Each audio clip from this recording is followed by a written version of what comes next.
जैसा कि सर्वविदित है कि केंद्र व यूपी सहित अन्य राज्यों की भी सरकारें अपनी आर्थिक नीति, बजट व अर्थव्यवस्था आदि को लेकर जो बड़े बड़े दावे कर रही हैं, वे ज़्यादातर हवाई न होकर काश ज़मीनी हकीकत में सही और वास्तविक होते तो वाकई भाजपा द्वारा अच्छे दिन लाने के इनके सुनहरे सुहावने व लुभावने वायदे की थोड़ी अच्छी बात होती।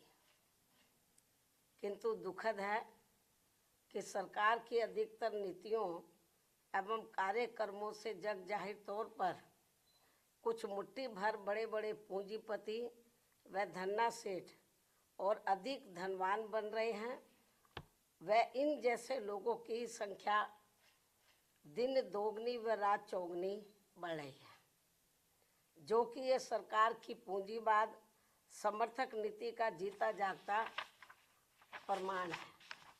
जबकि सरकारों का सही व संवैधानिक दायित्व अमीरों को और अधिक अमीर बनाने की बजाय यहाँ के दलितों, आदिवासियों, पिछड़े वर्गों व अन्य मेहनतकश समाज से संबंधित रखने वाले करीब 125 करोड़ नागरिकों की गरीबी, बेरोजगारी व हर प्रकार के इनके पिछड़ेपन को दूर करना चाहिए, ताकि इन सबका थोड़ा भला होकर इनके त्रस्त जीवन में बहुअपेक्षित व बहुप्रतीक्षित सुधार लाने की संवैधानिक मंशा पूरी हो सके। लेकिन ऐसा नहीं करना स्पष्टतः सरकार की गरीब विरोधी नीति व कार्यकलाप ही कहलाएगा।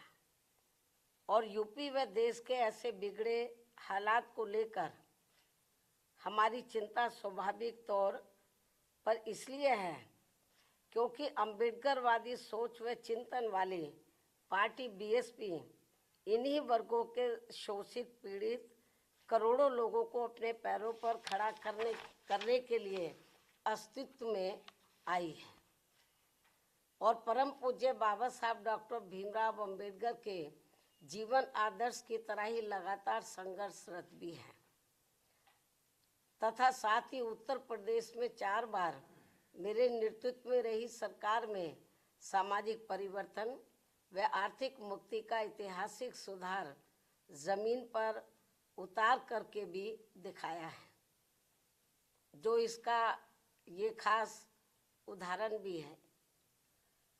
इसके अलावा वैसे तो यूपी सरकार, यूपी को वर्तमान में जो चल रही है यूपी सरकार, यूपी को देश का ग्रोथ इंजन होने का दावा करते हुए नहीं थकती है, किंतु आबादी के हिसाब से देश के सबसे बड़े राज्य होने के बावजूद यहाँ के लोगों के जीवन की जो शिक्षा, स्वास्थ्य, सड़क, बिजली, पानी आदि बुनियादी ज़रूरतों को लेकर जो दुर्दशा है वह किसी से भी छिपी हुई नहीं है।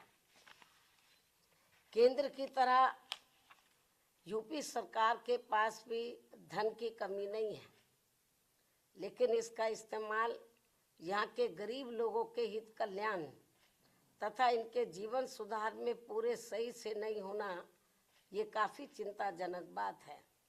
ये कांग्रेसी कृत्य है, ये तो कभी कांग्रेस के ज़माने में होता था। ये कांग्रेसी कृत्य है जिस नक्शे कदम पर अब भाजपा सरकारें भी चलती हुई नज़र आ रही हैं। भाजपा व अन्य और जो रीजनल पार्टियों की सरकारें हैं वो भी चलती हुई नज़र आ रही हैं, जो बड़े दुख की बात है। इतना ही नहीं बल्कि कांग्रेस व सपा सरकार की तरह ही भाजपा सरकार द्वारा भी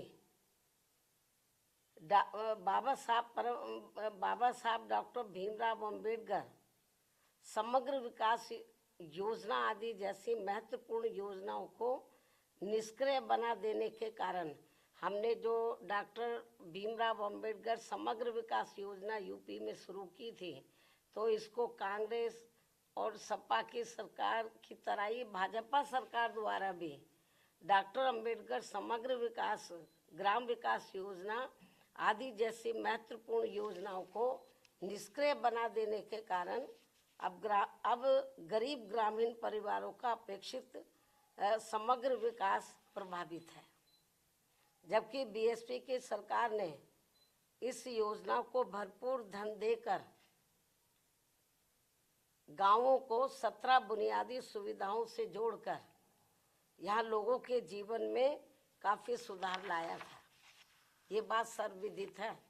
लेकिन अब आम चर्चा के मुताबिक अधिकांश सरकारों पर लोगों को बसाने से ज़्यादा लोगों के घर उजाड़ने के ज़्यादा आरोप हर जगह लग रहे हैं। ये भी आम चर्चा है। इसके साथ ही मध्य प्रदेश भाजपा सरकार के वरिष्ठ मंत्री द्वारा विभिन्न सरकारी कल्याणकारी योजनाओं के लाभार्थियों को भिखारियों की फौज बताने से इन करोड़ गरीब अपेक्षितों के प्रति इनकी हीन, संकीर्ण एवं जातिवादी सोच ज़्यादा प्रदर्शित होती है, जो ये गंभीर विषय भी है। क्योंकि सरकार द्वारा पहले अपनी गलत नीतियों में कार्यकलापों आदि से इन नागरिकों को महंगाई, गरीबी, बेरोजगारी, अशिक्षा, पिछड़ापन आदि की गुलाम व लाचार जिंदगी में बांधना और फिर सरकारी योजनाओं के तहत इन्हें कुछ राहत देकर अपमानित करना ये अति शर्मनाक है। मतलब मामूली सा राहत देकर। उससे भी दुखद बात यह है कि दलित, शोषित, पीड़ित गरीबों को थोड़ा सा अनाज देकर इनका वोट लेकर सरकार बनाना और सरकार बन जाने पर इनको भिखारियों की फौज बताकर इनके आत्मसम्मान व स्वाभिमान को जबरदस्त ठेस पहुंचाने वाली खुली गरीब विरोधी जातिवादी राजनीति करना ये ठीक नहीं है। और इसकी जितनी भी निंदा की जाए वह कम है। ये विषय हालांकि मीडिया में तो काफ़ी चर्चा में रहा है, लेकिन इसके बावजूद केंद्रीय नेतृत्व ने इसका संज्ञान लेना उचित नहीं समझा, जो ये भी चिंता की बात है। इसके साथ ही यूपी ही नहीं बल्कि पूरे देश में भाजपा सरकारों द्वारा कानून व सरकारी मशीनरी का दुरुपयोग करके धर्म विशेष के नागरिकों व उनके धार्मिक स्थलों आदि को जो टारगेट किया जा रहा है, वह संविधान की मान मर्यादा व उसके धर्मनिरपेक्षता के मूल सिद्धांत के विरुद्ध वास्तव में देश के विकास को बाधित करने वाला कदम है। और अब मेरा यही कहना है, केंद्र व यूपी सहित सभी राज्य सरकारों को अपनी संकीर्ण, द्वेषपूर्ण, जातिवादी व सांप्रदायिकता आदि के कृत्यों से जरूर बचना चाहिए, क्योंकि इससे देश के करोड़ों गरीबों, मजदूरों, शोषितों, पीड़ितों, दलितों, आदिवासियों, पिछड़ों व अन्य मेहनतकश नागरिकों का हित व कल्याण नहीं हो पा रहा है, और जिससे वास्तव में देश हित भी प्रभावित हो रहा है। ऐसे में सरकारों की नियत, नीति व अमल में भी सर्वजन हिताय व सर्वजन सुखाय जैसा सही संवैधानिक जनहितैषी बदलाव होना जरूरी है।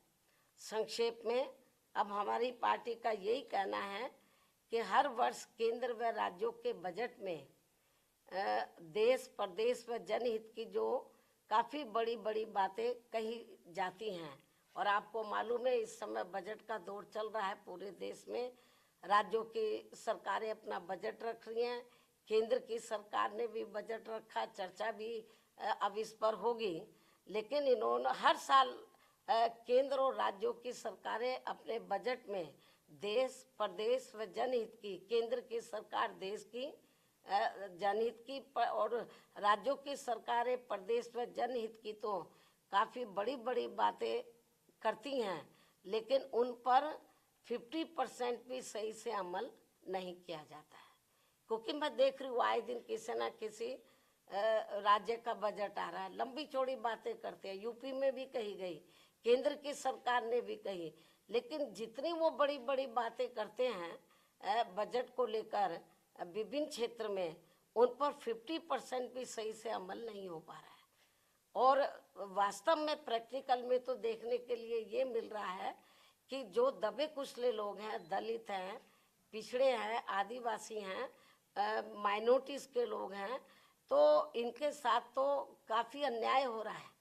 तो इनके हित के लिए, इनके डेवलपमेंट के लिए, इनके मद में जो पैसा बजट